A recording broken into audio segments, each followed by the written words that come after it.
प्रभु यीशु मसीह के पवित्र और मीठे नाम में आप सबको मेरा प्रेम भरा नमस्कार।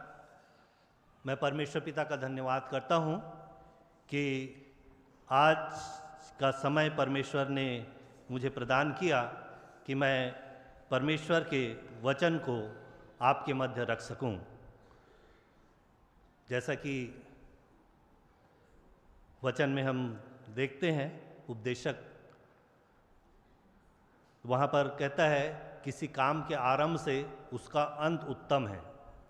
और ये जो रविवार है वो एक अंतिम रविवार है, पर ऐसा नहीं है कि अंतिम है इस कारण इसका कोई महत्व नहीं है, परंतु मैं सोचता हूँ उस वचन के अनुसार से ये रविवार भी एक महत्वपूर्ण रविवार है। और इस रविवार में हम परमेश्वर के वचन से कुछ भेद की बातों को देखने का प्रयास करेंगे।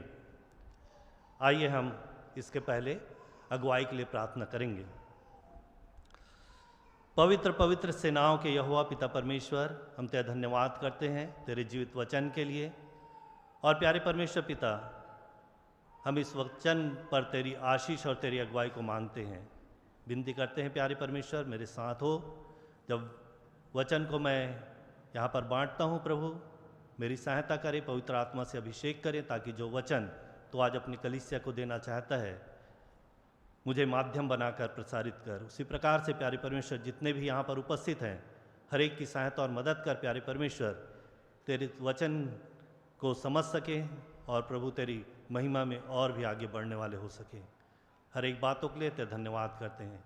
इस समय प्यारे परमेश्वर मेरे मुंह के वचन और मेरे हृदय का ध्यान तेरे सन्मुख ग्रहण योग्य होने पाए। सब कुछ हम प्रभु यीशु मसीह के नाम से मांगते हैं, आमीन। प्रियो, जिस प्रकार से आपने बीते समय में कुछ दिन पहले क्रिसमस का पर्व मनाया और एक बड़ा उत्साह हम अपने लोगों में देखने पाते हैं क्रिसमस के समय में। और क्रिसमस का मैसेज भी पिछली बार जो हमारे पासवान यहाँ पर रखे, एक बहुत ही अच्छा मैसेज क्रिसमस का उन्होंने हमें दिया है। और मैं विश्वास करता हूँ ये मैसेज हम सबके आत्मिक आशीष का कारण बना है। साथ ही साथ कुछ बातें और इस साल हम यहाँ पर देखें कि जो कैरल सिंगिंग था, पहले पार्ट पार्ट में कैरल सिंगिंग हो रहा था, संडे स्कूल के बच्चे, महिला सभा अपना अलग अलग कर रही थी, परंतु इस बार प्रयास किया गया कि कैरल सिंगिंग कलीसिया में एक साथ जा सकें। और हमारे पासवान की अगुवाई में ये इस काम में भी वो बहुत ही सफल रहे हैं और लोगों का उत्साह भी देखने को मिला है। तो कैरल सिंगिंग की जब बात आती है तो यदि हम लूका उसके दूसरे अध्याय के पद 14 को देखें तो वहाँ पर लिखा है, आकाश में परमेश्वर की महिमा और पृथ्वी पर उन मनुष्यों में जिनसे वह प्रसन्न है शांति हो। ये पहला कैरल सिंगिंग था क्रिसमस का, जिसको गाया था दूतों ने। आज हम कुछ इनमें से कुछ बातों को यदि देखें, यहाँ पर जो कहा गया है, आकाश में परमेश्वर की महिमा और पृथ्वी पर उन मनुष्यों में जिनसे वह प्रसन्न है शांति हो। इसी बात को यदि देखें, इंग्लिश में यदि लिखा है, glory to the God in the highest and on earth peace, good will towards man. इसी में यदि बाइबल में यदि फुट नोट्स में वहाँ पर देखेंगे तो जो आकाश के लिए तारांकित किया गया है और वहाँ पर नीचे लिखता है ऊंचे से ऊंचा स्थान। तो हम जो इसको समझते हैं कि आकाश में परमेश्वर की महिमा हो रही है और पृथ्वी पर मनुष्यों में जिनसे वो प्रसन्न है शांति हो रही।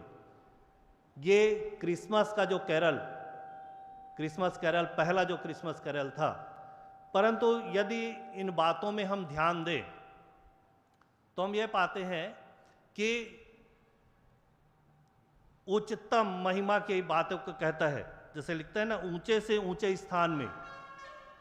आकाश में परमेश्वर की महिमा, आकाश में परमेश्वर की महिमा ही नहीं है, परंतु उस ऊंचे से ऊंचा मतलब जितना महानतम वो हो सकता है, वो महानतम परमेश्वर की महिमा की बात कर रहा है। क्योंकि हम जानते हैं, जैसे कि वचन में हम पढ़ते हैं कि स्वर्ग में स्वर्गदूत जो है वो हर समय परमेश्वर की महिमा कर रहे हैं।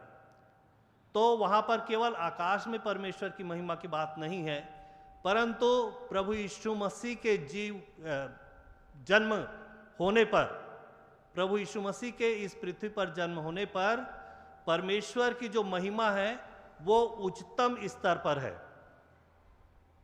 इस बात को यहाँ पर बताया गया है। और दूसरी बात वहाँ पर कहता है, पृथ्वी पर शांति, और जो आखिरी बात कहता है, उन मनुष्यों में जिनसे वह प्रसन्न है शांति हो। तो यदि हम इसको समझने का प्रयास करें तो यदि मनुष्यों से परमेश्वर प्रसन्न है तो फिर प्रभु यीशु मसीह को इस संसार में आने की कोई आवश्यकता नहीं थी। तो जो ट्रांसलेशन इंग्लिश के बाद जो हिंदी में किया गया है उसमें कुछ शब्द भेद होने के कारण से उसको हम उसी रूप से समझते हैं। तो वास्तव में यह है, गुडविल टुवर्ड्स मैन, मनुष्य के प्रति परमेश्वर का एक सहायक रवैया, एक दयालु भावना जो था वो इस बात को बताता है। परमेश्वर को जो उच्चतम महिमा मिली, परमेश्वर को जो सबसे अधिक जो महिमा मिली, वो था उद्धार का काम जो परमेश्वर ने मनुष्य के लिए किया। और इस उद्धार के काम में परमेश्वर का मानव रूप धारण करना है, मनुष्य के पाप को अपने ऊपर लेने की बात है, फिर यीशु मसीह का क्रूस पर बलिदान होना है और यीशु मसीह का जी उठना है। आइए हम इस उद्धार के काम को जो परमेश्वर ने हम मनुष्यों के लिए किया, हम उसको जानने का प्रयास करेंगे कि जिस उद्धारकर्ता को, जिस प्रभु यीशु मसीह को परमेश्वर ने इस जगत का उद्धारकर्ता करके भेजा, जिसका जन्मदिन हमने बीते समय में मनाया है, वो यीशु मसीह कौन था। मत्ती उसके 2 अध्याय के पद 18 को यदि वहाँ पढ़ें तो लिखा है कि रामा में एक करुण नाद सुनाई दिया, रोना और बड़ा विलाप। राहेल अपने बालकों के लिए रो रही थी और शांत होना ना चाहती थी क्योंकि वे है नहीं। ये जो पद लिखा गया है वो उस समय की बात है जब ज्योतिषी हेरोदेस के पास आए थे और बाद में परमेश्वर की अगुवाई में वो बालक से तो मुलाकात किए, पर राजा ने जो आज्ञा दी थी कि जब वो बालक मिल जाए तो मुझे बताना कि मैं भी जाके उसको दंडवत करूं, पर ज्योतिषियों ने वैसा नहीं किया और वे अपने रास्ते आगे बढ़ गए। और जब हेरोदेस देखता है कि यहाँ पर जिस तरह से ज्योतिषियों ने बालक के पैदा होने की जानकारी दी थी, पर ज्योतिषियों ने मुझको उस बालक के विषय में नहीं बताया है, तो इस कारण ये प्लानिंग करता है और 2 वर्ष या 2 वर्ष से छोटे जितने उम्र के बच्चे थे उन सबको वो मरवा डालता है। और मरवा डालने पर यहाँ पर मत्ती जो है इस बात को प्रकट करता है कि रामा में एक करुण नाद सुनाई दे रहा है। यदि हम इसके बैकग्राउंड में जाएं, इस पद को जहाँ पर से लिया गया है, तो यर्मिया उसके 40 अध्याय के पद 1, यर्मिया 40:1 में यदि हम देखते हैं तो वहाँ पर इस्राएल जो था अशूरी लोगों के बंधुआई में जा रहा था और वे रामा नगर में रुके हुए थे।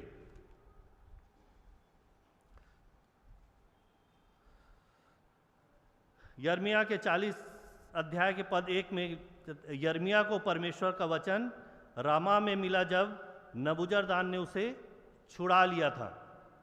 ये बंधुआई में इस्राएली जो थे वो बंधुआई में जा रहे थे और वहाँ पर नबूजरदान जो था वो यर्मिया को छुड़ा लिया था। और वहाँ पर राहेल जो थी, राहेल का यहाँ पर अर्थ था माताएं, अपने बच्चों के लिए रो रही थी, क्योंकि ये सभी बच्चे बंधुआई में जा रहे थे। जो बच्चे तंदुरुस्त थे मानसिक रीति से या शारीरिक रीति से, उन सभी बच्चों को बंधुआई में लिया जा रहा था और उन बच्चों के अब किसी प्रकार से लौटने की कोई संभावना नहीं थी। और इस कारण से ये पद यहाँ पर आया है कि रामा में करुण नाद सुनाई दे रहा है और राहेल जो है वो अपने बच्चों के लिए रो रही है।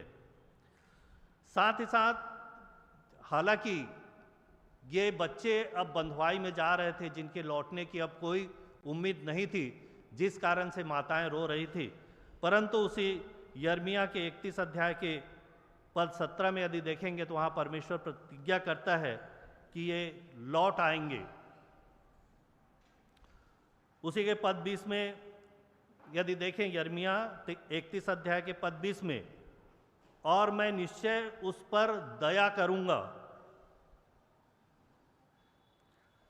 साथ ही साथ यदि हम 11 पद में देखें तो वहाँ पर लिखा है, क्योंकि यहोवा ने याकूब को छुड़ा लिया और उस शत्रु के पंजे से जो उससे अधिक बलवंत है उसे छुटकारा दिया। हालांकि ये बंधुआई में जा रहे थे, परंतु परमेश्वर ने अपनी प्रतिज्ञा के अनुसार से उनको वहाँ पर से छुड़ा लेता है।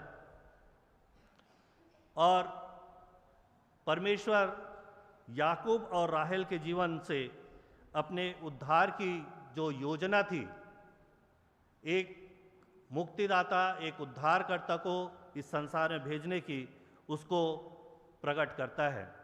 यदि हम उत्पत्ति के कुछ अध्यायों को ध्यान देंगे तो वहाँ पर हम ये पाते हैं कि याकूब जो था वो अपने भाई एसाव के डर से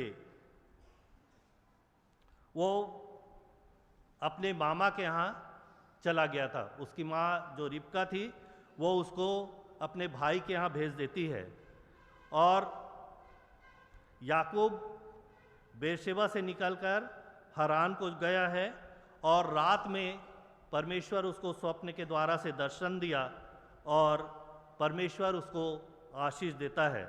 उत्पत्ति उसके 28 अध्याय के पद 20 से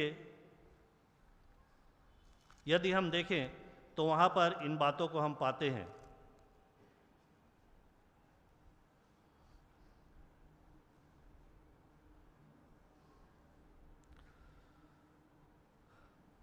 और जब परमेश्वर याकूब को दर्शन देता है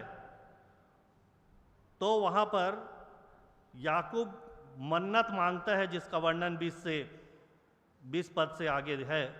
और याकूब ने यह मन्नत मानी कि यदि परमेश्वर मेरे संग रहकर इस यात्रा में मेरी रक्षा करे और मुझे खाने के लिए रोटी और पहनने के लिए कपड़ा दे और मैं अपने पिता के घर कुशल क्षेम से लौट आऊं, तो यहोवा मेरा परमेश्वर ठहरेगा।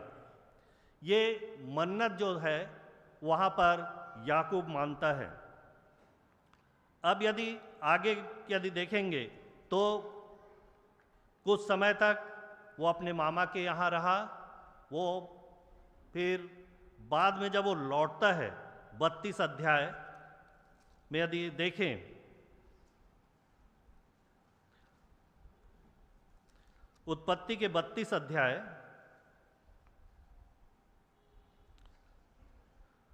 तो वहाँ पर जब ये लौट रहा है, याकूब अपनी पत्नी अपने बच्चों को लेकर और जितने भी भेड़ बकरी उनको प्राप्त हुए थे, जितनी धन संपत्ति उसको प्राप्त हुई थी, उन सब को लेकर जब वो लौटता है तो वहाँ पर हम ये पाते हैं कि 24 पद में वहाँ पर मल युद्ध होता है परमेश्वर के साथ।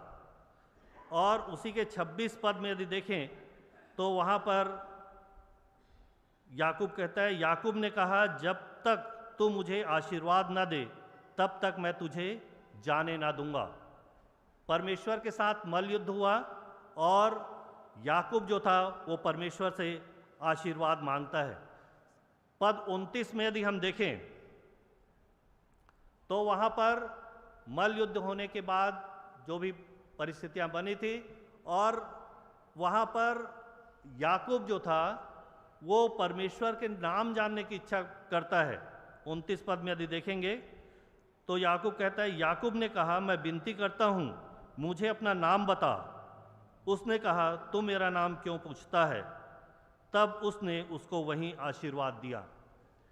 याकूब तो चाह रहा था कि मैं जिससे मल्ल युद्ध किया हूँ उससे आशीर्वाद प्राप्त करूँ। तो ये जो मल्ल युद्ध परमेश्वर के साथ हो रहा था उसमें उसने आशीर्वाद तो प्राप्त किया, परंतु याकूब एक चीज़ और मांग रहा था वहाँ पर कि तू अपना नाम बता। परंतु वहाँ पर परमेश्वर जो था वो अपना नाम नहीं बताता है। यदि उत्पत्ति की पुस्तक में इन्हीं बातों में हम आगे बढ़ेंगे तो 33 अध्याय में हम देखते हैं कि याकूब का एसाव के साथ मेल होता है। और फिर जब हम आगे बढ़ेंगे 34 अध्याय में तब वहाँ पर दीना का भ्रष्ट किया जाना और लोगों को वहाँ पर मारना है, और जिस कारण से वहाँ के लोग याकूब और उसके बेटों के विरुद्ध हो जाते हैं। फिर हम जब 35 अध्याय में आते हैं तो 35 अध्याय के पद 8 में यदि देखें तो वहाँ पर रिबका की जो धाय थी दबोरा, उसकी मृत्यु हो जाती है। और फिर पद 9 से यदि आगे बढ़ेंगे तो यहाँ पर फिर एक बार परमेश्वर याकूब को आशीष देता है। पद 9 से आगे पढ़ेंगे तो वहाँ पर लिखा है, फिर याकूब ने पद्दनराम से आने के पश्चात परमेश्वर ने दूसरी बार उसको दर्शन देकर आशीष दी और परमेश्वर ने उससे कहा, अब तक तो तेरा नाम याकूब रहा, पर आगे को तेरा नाम याकूब न रहेगा, तू इस्राएल कहलाएगा। सो उसने उसका नाम इस्राएल रखा। फिर आगे के पदों में भी आशीष की बातें वहाँ पर हम देखते हैं। पर जब हम इस 35 अध्याय के पद 18 में जब आते हैं तो वहाँ पर लिखा है, तब ऐसा हुआ कि वह मर गई और प्राण निकलते निकलते उसने उस बेटे का नाम बेनोनी रखा।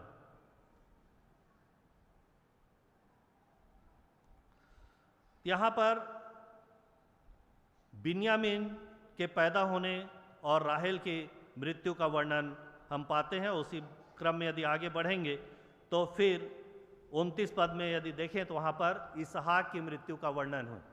इन सब बातों को मैं इस कारण बता रहा हूँ क्योंकि ये बातें जब हम आगे अभी बढ़ेंगे तो हमारे लिए कुछ महत्वपूर्ण बातें होंगी। ये एक घटनाक्रम है जो याकूब के साथ घटित हुआ था।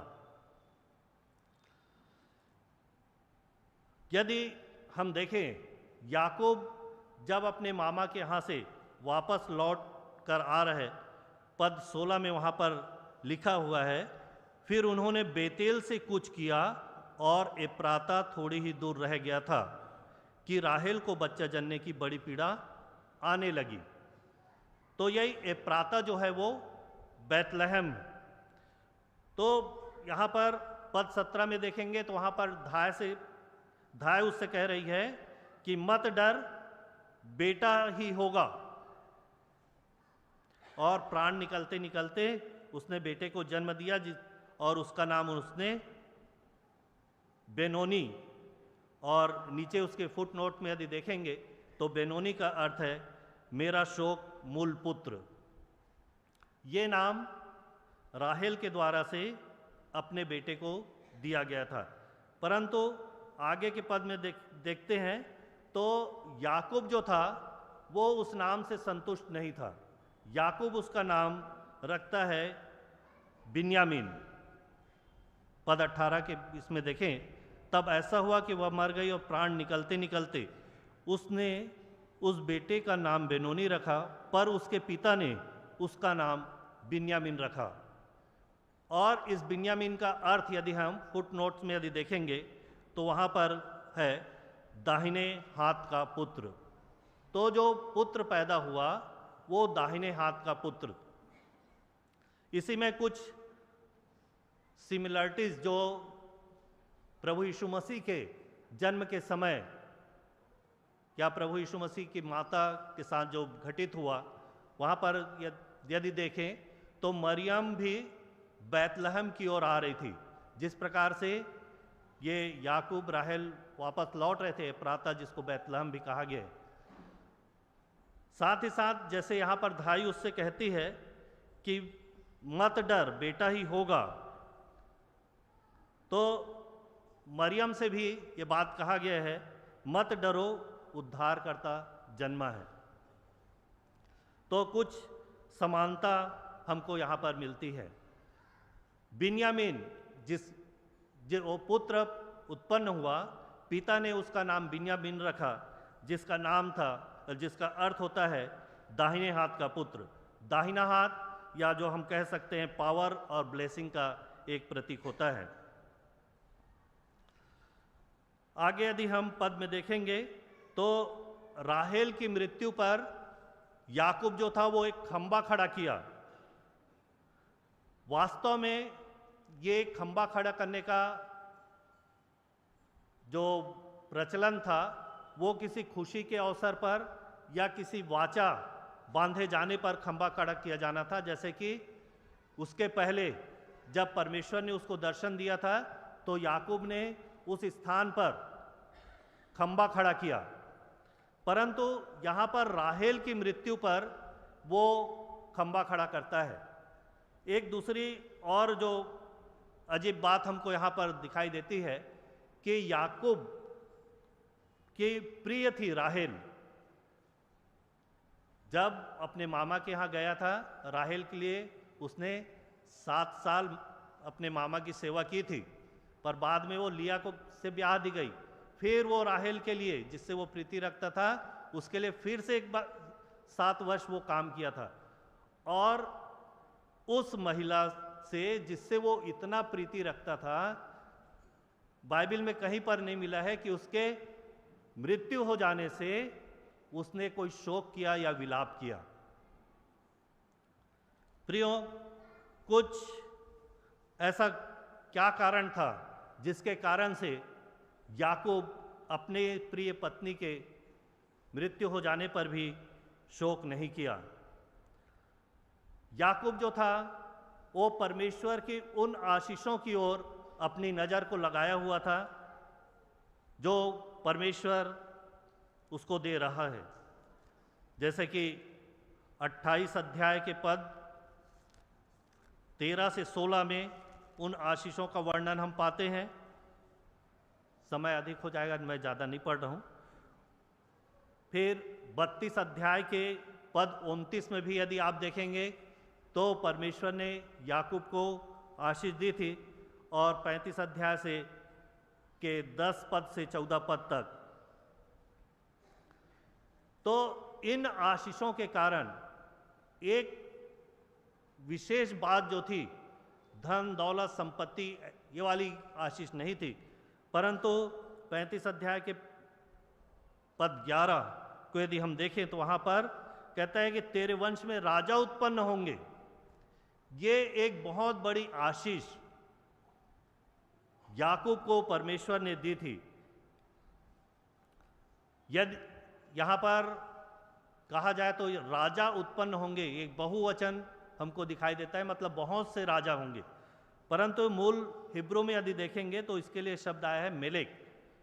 मेलेक द किंग, मतलब एक राजा। अर्थात ये जो भविष्यवाणी थी वो प्रभु यीशु मसीह के उत्पन्न होने के लिए थी। जैसे कि गिनती की पुस्तक उसके 24 अध्याय, गिनती 24 17 से 19 पद में यदि देखें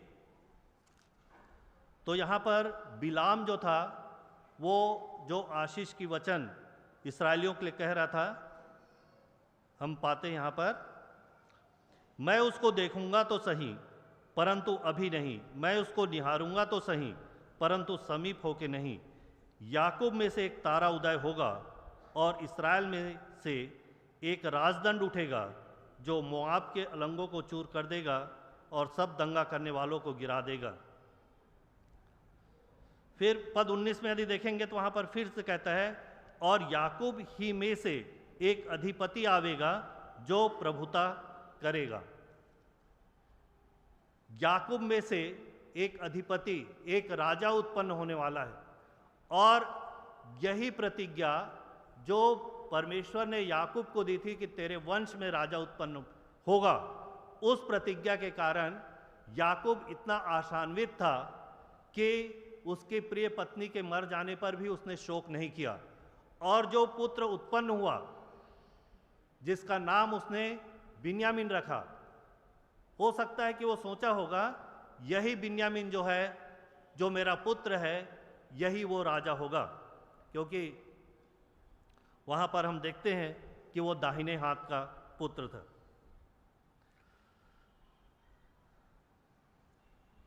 याकूब के जो 11 पुत्र हुए वो पद्मराम या हरान में पैदा हुए थे, परंतु बिन्यामीन जो था वो बैतलहम में पैदा हुआ। राहेल की मृत्यु का कारण यदि हम देखना चाहें तो राहेल जो थी, हम वचन में पाते हैं कि वो अपने पिता के गृह देवताओं को चुरा ली थी। उत्पत्ति उसके 31 अध्याय के पद 19 और आगे यदि पढ़ेंगे तो हम इन बातों को पाते हैं कि राहेल अपने पिता के गृह देवताओं को चुरा ली थी। वो क्यों चुराई थी? क्योंकि उस समय उनका ऐसा रिवाज था कि जिसके पास गृह देवता हो वो विरासत का भागी होता है। साथ ही साथ उसको अपने उस परमेश्वर पर उतना विश्वास नहीं था। वो चाहती थी कि ये गृह देवता मेरे लिए बहुत अच्छा काम करेंगे। परंतु प्रियो, जब लाबान आता है, पूरा टटोल लिया, कहीं पर उसको गृह देवता नहीं मिला, क्योंकि गृह देवताओं को रख के वहाँ पर राहेल बैठी हुई थी। और बाद में इसकी जानकारी याकूब को हो गई थी, पर वो याकूब अपने मामा से वहाँ पर कहता है कि जिसके पास ये निकलेगा वो मारा जाएगा। जब याकूब दूसरी बार परमेश्वर से मिलता है, उत्पत्ति के 35 अध्याय के पद 1 से 4 में यदि तो देखेंगे तो वहाँ पर वो गृह देवताओं को नष्ट करता है। जितने भी गृह देवता उसके पास थे उसको नष्ट कहा। प्रियो, गृह देवता के रहने से उनका, राहेल का जो विश्वास था वो पूर्ण रीति से परमेश्वर पर नहीं था। साथ ही साथ याकूब ने ये भी कहा था कि जिसके पास निकले वो मारा जाएगा, और उसी के दंड स्वरूप हो सकता है कि राहेल की मृत्यु हो गई।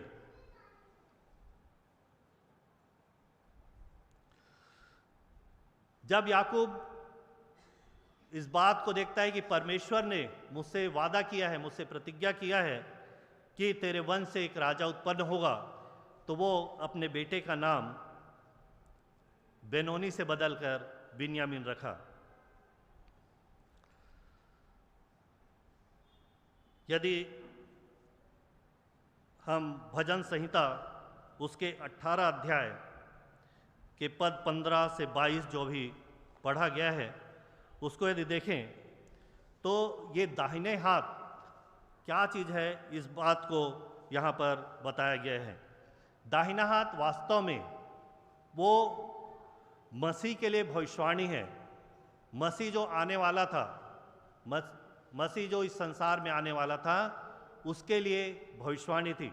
जैसे कि यहाँ पर यदि भजन संहिता 118 अध्याय को देखें तो जो पढ़ा गया है वो मसीह के लिए भविष्यवाणी की बात है। यहाँ पर यदि देखें तो पद 16 कहता है, यहोवा का दाहिना हाथ महान हुआ है, यहोवा के दाहिने हाथ से पराक्रम का काम होता है। पद 20 को यदि देखें तो वहां पर लिखा है, यहोवा का द्वार यही है, इससे धर्मी प्रवेश करने पाएंगे। पद 22 में लिखता है, राजमिस्त्रियों ने जिस पत्थर को निकम्मा ठहराया था वही कोने का सिरा हो गया। और पद 27 में यदि देखें तो यहाँ पर बताया है कि यहोवा ईश्वर है और उसने हमको प्रकाश दिया, यज्ञ पशु को वेदी के सींगों से रस्सियों से बांधो।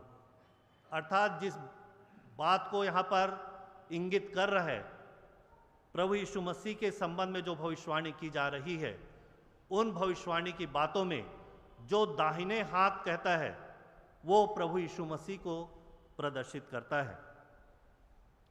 यशायाह उसके 48 अध्याय के पद 13 यदि हम देखें,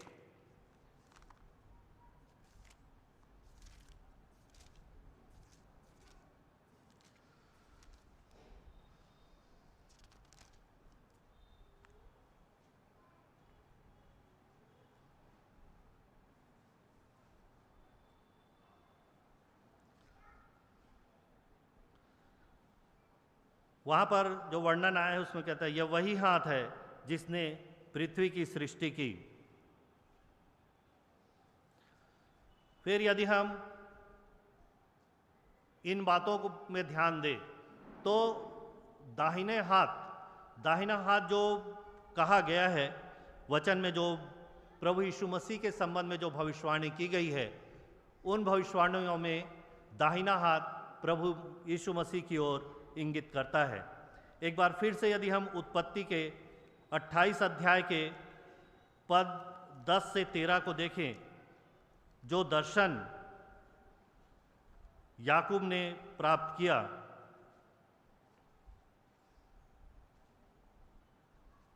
वहां पर लिखा है, सो याकूब बेरशेबा से निकलकर हारान की ओर चला और उसने किसी स्थान में पहुंचकर वहीं रात बिताने का विचार किया, क्योंकि सूर्य अस्त हो गया था।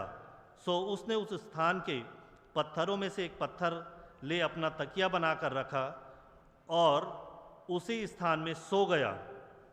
फिर पद 12 में कहता है, तब उसने स्वप्न में क्या देखा कि एक सीढ़ी पृथ्वी पर खड़ी है और उसका सिरा स्वर्ग तक पहुंचा है और परमेश्वर के दूत उस पर चढ़ते उतरते हैं। स्वप्न जो देख रहा है उसमें एक सीढ़ी खड़ी है और उसका सिरा जो है वो स्वर्ग तक पहुंचा है, कहता है, और परमेश्वर के दूत उस पर चढ़ते उतरते हैं। और यहोवा उसके ऊपर खड़ा होकर कहता है कि मैं यहोवा तेरे दादा इब्राहिम का परमेश्वर और इसहाक का भी परमेश्वर हूँ। इस प्रकार की जो बातें वहाँ पर है। तो पद 17 में हम देखते हैं तो यहाँ पर याकूब फिर इस बात को कहता है, और भय का खाकर उसने कहा, यह स्थान क्या ही भयानक है, यह तो परमेश्वर के भवन को छोड़ और कुछ नहीं हो सकता। जिस स्थान जो दर्शन वो देख रहा है याकूब, और उसके अनुसार से कहता है कि ये परमेश्वर के भवन को छोड़ कुछ नहीं हो सकता। और आगे फिर कहता है, वरन यह स्वर्ग का फाटक ही होगा।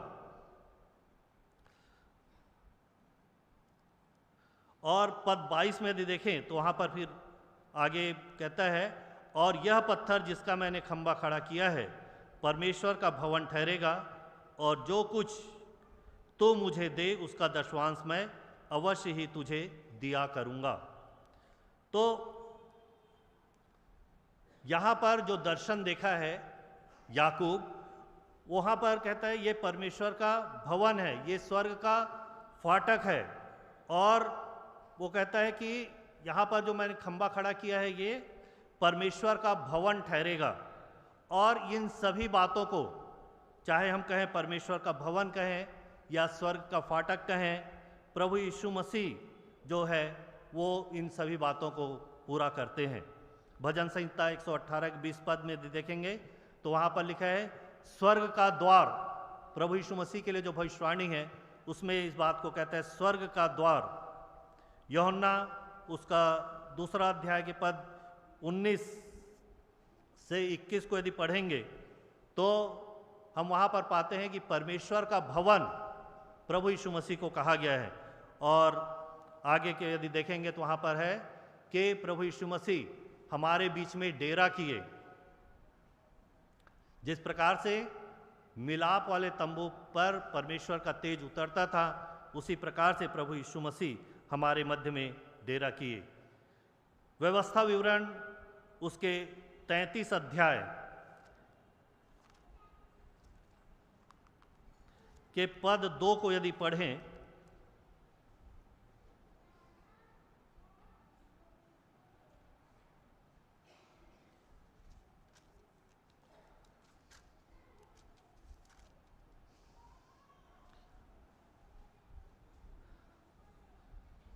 तो यहाँ पर हम पाते हैं आखिरी भाग में, उसके दाहिने हाथ से उनके लिए ज्वालामय विधियाँ निकली।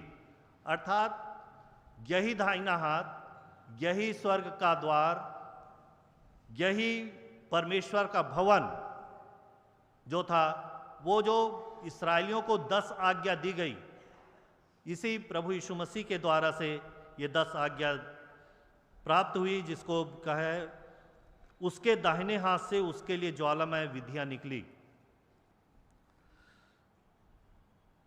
इब्रानियों की पुस्तक उसके 11 अध्याय के पद 26 में यदि देखें तो पौलुस जो है वो मूसा के विषय में कहता है, उसने मसीह के कारण निंदित होने को मिस्र के भंडार से बड़ा धन समझा। उसने मसीह के कारण निंदित होने को मिस्र के भंडार से बड़ा धन समझा। अब यदि आप सोचेंगे कि ये मूसा के समय मसीह कहाँ से आ गया, तो वास्तव में उस समय मसीह था, तभी यहाँ पर पौलुस लिख रहा है। तो निर्गमन उसके 33 अध्याय, जो इन बातों का वर्णन हम वहाँ पर पाते हैं, 33 अध्याय के पद 16 से 23।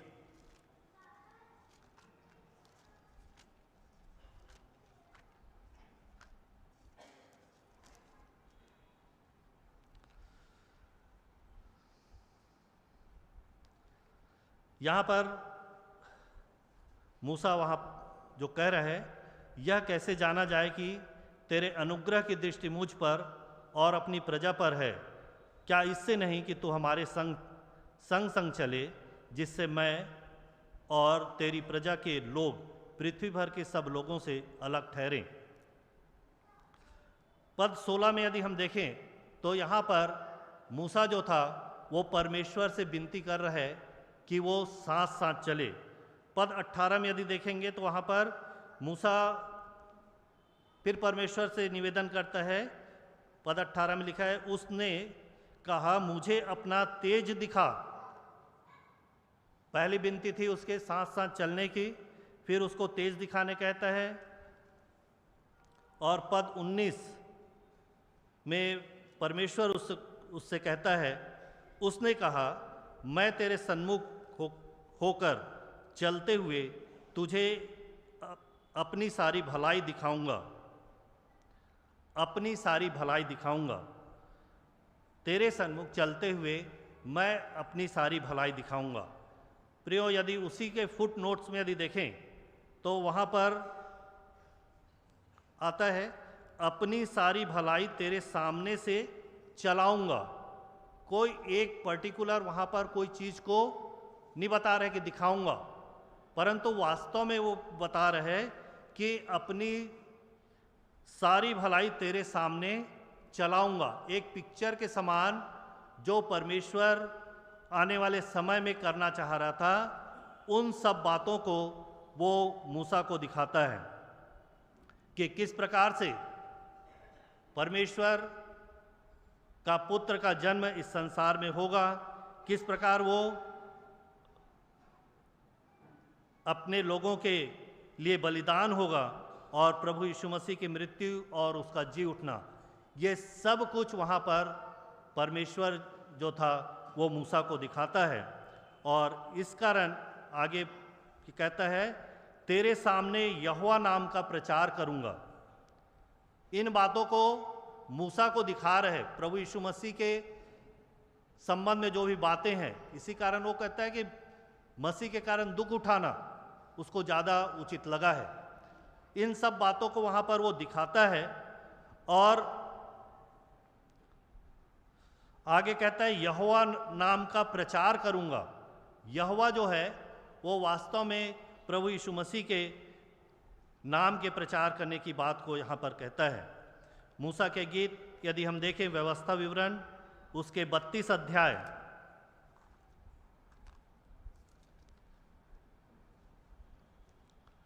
के पद 3 और 4 यहाँ पर फिर कहता है, मैं तो यहोवा नाम का प्रचार करूँगा, तुम अपने परमेश्वर यहोवा की महिमा मानो। वह चट्टान है, उसका काम खरा है और उसकी सारी गति न्याय की है। वह सच्चा ईश्वर है, उसमें कुटिलता नहीं, वह धर्मी और सीधा है।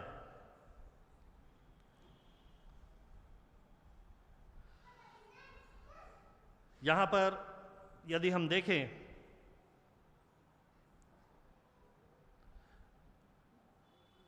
निर्गमन की पुस्तक में मूसा जो कहता है मुझे अपनी गति समझा दे, तो इसी के प्रत्युत्तर में हम इन बातों को देख सकते हैं। साथ ही साथ यहोवा वहाँ पर कहता है कि मैं यहोवा नाम का प्रचार करूँगा और अपना तेज दिखाने के लिए मूसा से परमेश्वर एक स्थान बताता है। पद 21 यदि हम देखें निर्गमन उसके 33 अध्याय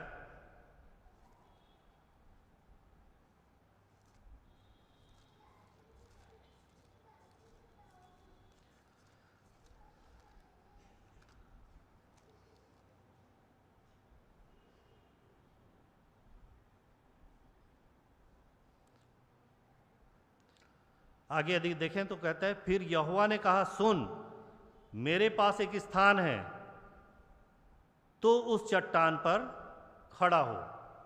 वो एक स्थान को बता रहे हैं परमेश्वर मूसा से कि वो एक स्थान है, उस स्थान पर तू खड़ा हो। और फिर आगे कहता है, और जब तक मेरा तेज तेरे सामने होकर चलता रहे तब तक मैं तुझे चट्टान के दरार में रखूँगा, और जब तक मैं तेरे सामने होकर न निकल जाऊं तब तक अपने हाथ से तुझे ढांपे रखूँगा। एक चट्टान में खड़ा होने की बात वहाँ पर कहता है, और उस चट्टान में दरार, उस दरार से वो देखने वाला है। और ये भी कहता है कि जब तक मैं वहाँ पर उस पार ना हो जाऊं तब तक मैं तुझे अपने दाहिने हाथ से ढांपे रहूँगा। इन बातों को यदि आप सोचने का प्रयास करेंगे कि ये कैसे स्थिति होगी कि मूसा से कहता है कि इस चट्टान पर खड़ा हो जा, और उस चट्टान के दरार में से उसको देखने की बात कहता है। फिर परमेश्वर कहता है मैं उसको अपने दाहिने हाथ से ढांपे रहूँगा। तो ये मनुष्य के लिए असंभव हो सकता है, परंतु परमेश्वर के लिए संभव नहीं है। आगे के पद में यदि देखें तो जो चट्टान शब्द आया है, जिसका हिब्रू भाषा में यदि देखें चट्टान के लिए तीसूर, और भजन संहिता उसके 78 अध्याय के पद 20 को यदि पढ़ें तो वहाँ पर लिखा है, उसने चट्टान पर मार के जल बहा तो दिया और धाराएं उमड़ चली। यहाँ पर भी जो चट्टान का उपयोग हुआ है शब्द हिब्रू भाषा में टिसूर, ये वही चट्टान है जो निर्गमन में जिस चट्टान पर परमेश्वर मूसा को खड़े होने कहता है। पद 35 भजन संहिता 78 अध्याय पद 35 में देखें, कहता है यहोवा परमेश्वर हमारी चट्टान है। और इसी चट्टान के विषय में पहला कुरिन्थियों के 10 अध्याय में पौलुस कहता है, 10 अध्याय के पद 4 को यदि देखें, और सब ने एक ही आत्मिक जल पिया, क्योंकि वे उस आत्मिक चट्टान से पीते थे जो उनके साथ साथ चलती थी, और वह चट्टान मसीह था।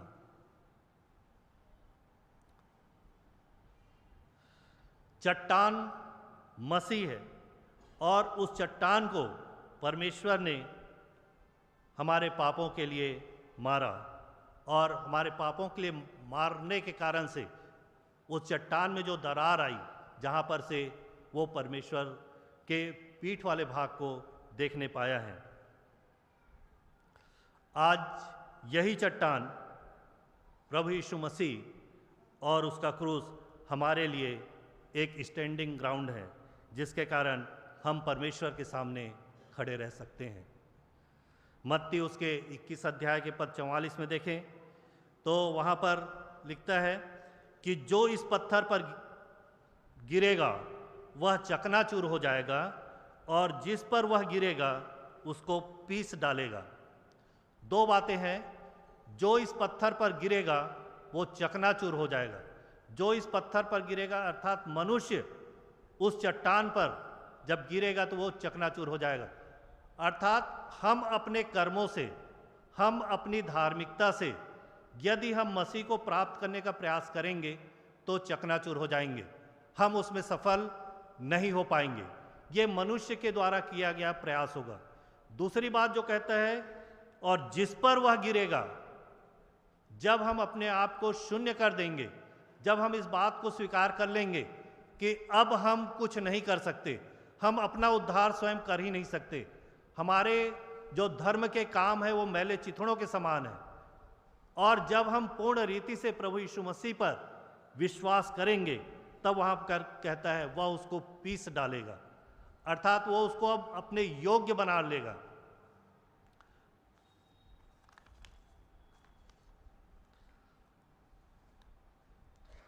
रोमियो उसके 9 अध्याय के पद 32 में यदि देखें तो वहाँ पर लिखा है, इसलिए कि वे विश्वास से नहीं परंतु मानो कर्मों से उसकी खोज करते हैं, उन्होंने उस ठोकर के पत्थर पर ठोकर खाई है। ये उन लोगों के लिए है जो अपनी धार्मिकता और अपने बलबूते वो मसीह को प्राप्त करने का प्रयास करते हैं। आज भी हमारे बीच में बहुत से ऐसे लोग पाए जाते हैं, ऐसा करना है, वैसा करना है, ऐसे करेंगे तब उद्धार प्राप्त करेंगे। फिर परमेश्वर का अनुग्रह कहाँ रहा? यदि आपने कर्मों से उसको प्राप्त कर लिया, उद्धार को प्राप्त कर लिया, फिर परमेश्वर का अनुग्रह ही कहाँ रहा? वो तो कोई भी व्यक्ति ऐसा ऐसा काम करके इस तरह से ऐसा करेगा, वैसा करेगा, वहाँ से इस तरह से बपतिस्मा लेगा, फिर वो उद्धार को प्राप्त कर लेगा। परमेश्वर का अनुग्रह ही नहीं रहा यदि हम ऐसा सोचते हैं।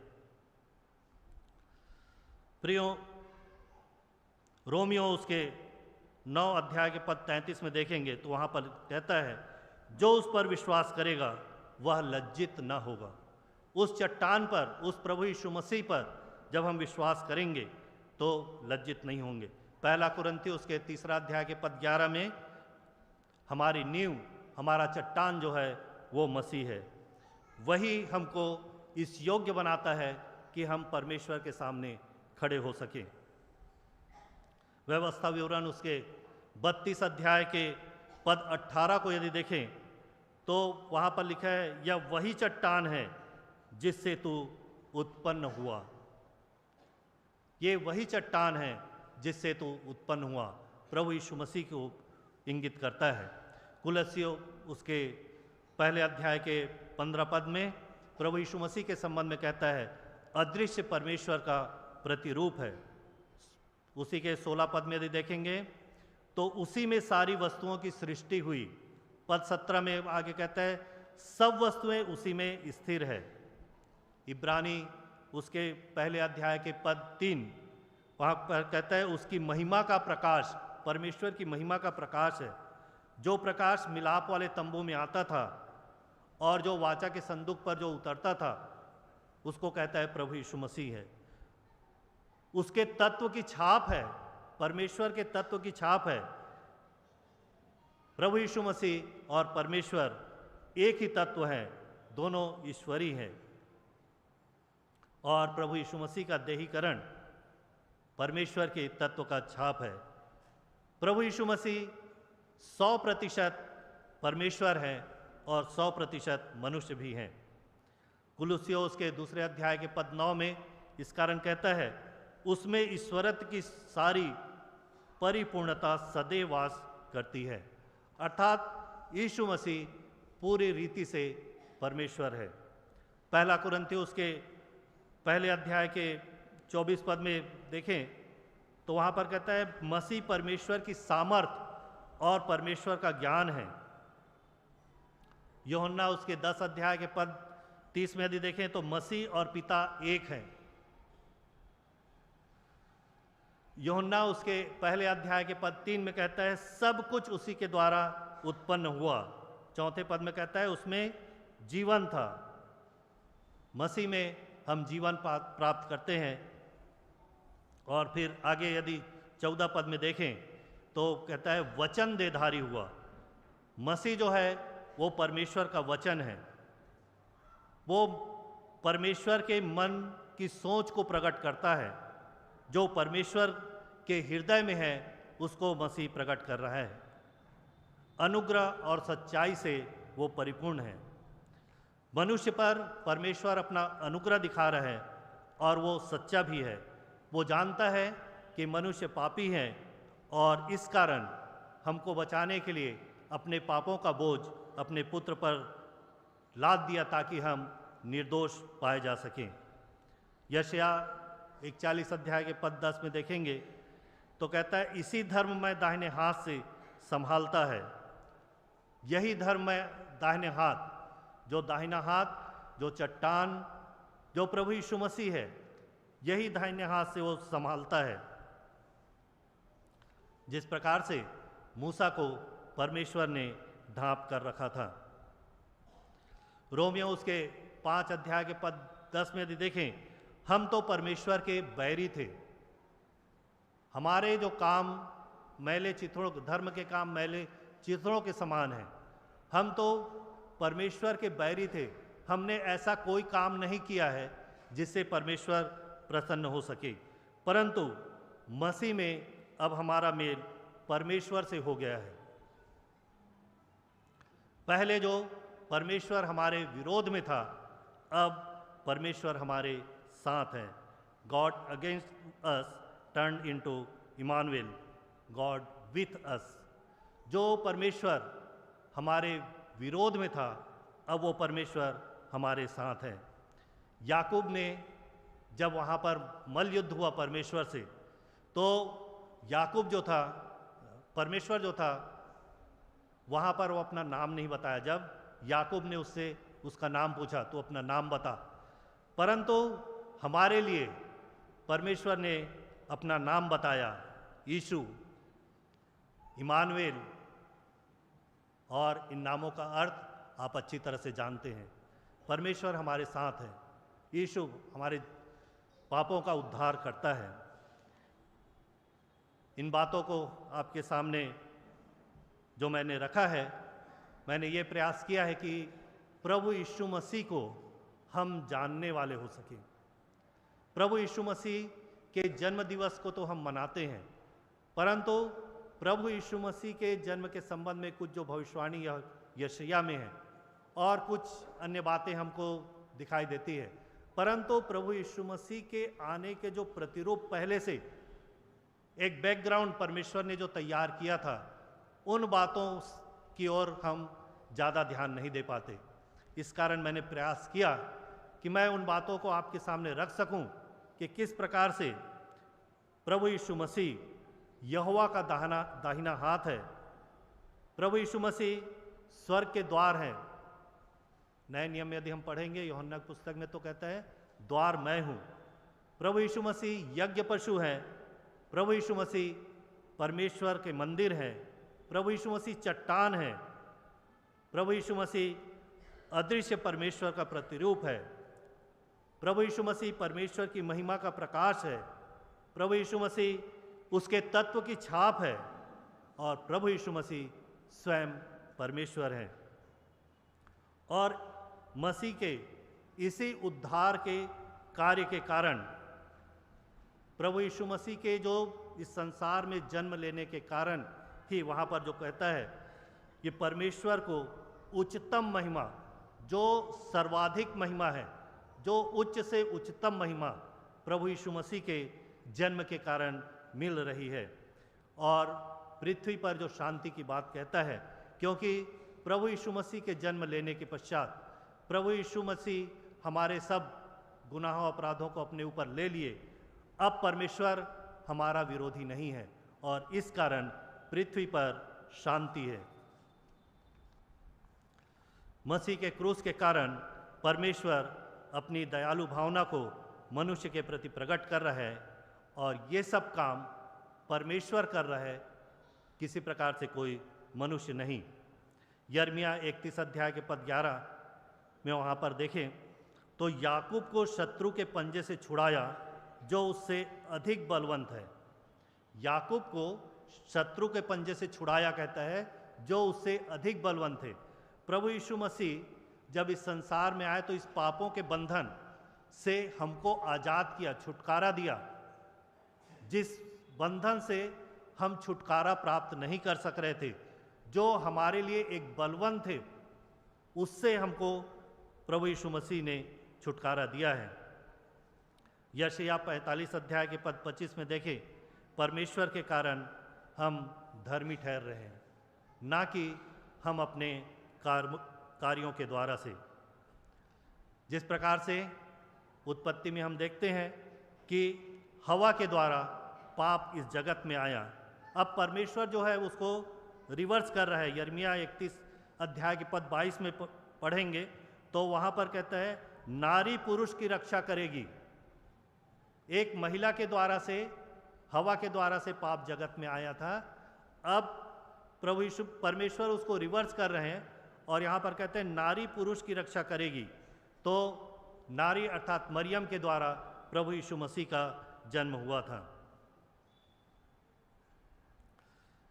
इसलिए जब मसीह के द्वारा हम धर्मी ठहराए गए हैं तो इब्रानी उसके 4 अध्याय के पद 16 में कहता है कि हमें हियाब है कि हम परमेश्वर के सामने खड़े रह सकें।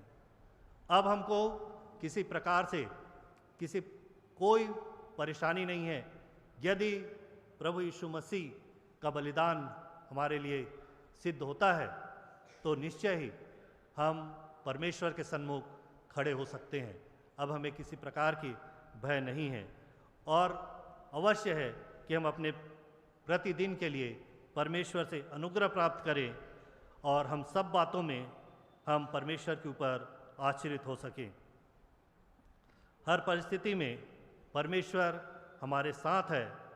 जैसा कि वहाँ पर हम कह सकते हैं गॉड विथ अस, इमानुएल, परमेश्वर हमारे साथ है। We have perfect standing ground. अब हमको एक ऐसा आधार मिल चुका है जहाँ पर हम अच्छी तरह से खड़े हो सकते हैं। आज यदि हम ऊंचाई में हैं, गहराई में हैं, दुख में हैं या तकलीफ में हैं, सभी परिस्थितियों में परमेश्वर हमारे साथ है, क्योंकि परमेश्वर इमानुएल है और परमेश्वर ही प्रभु यीशु मसीह है।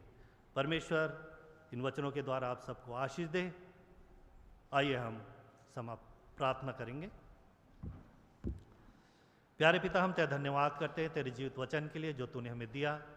प्यारे प्रभु जी, जब इन वचनों को हम इन वचनों पर मनन करते हैं, हमारी सहायता करे प्यारे परमेश्वर, ताकि हम प्रभु यीशु मसीह को सही रूप में जान सके और प्यारे परमेश्वर प्रभु यीशु मसीह के अनुसार से हम अपना जीवन व्यतीत कर सके, परमेश्वर के सन्मुख हम खड़े रह सके और प्रभु अपने प्रतिदिन के जीवन में प्यारे परमेश्वर तेरा अनुग्रह हमें प्राप्त होता रहे।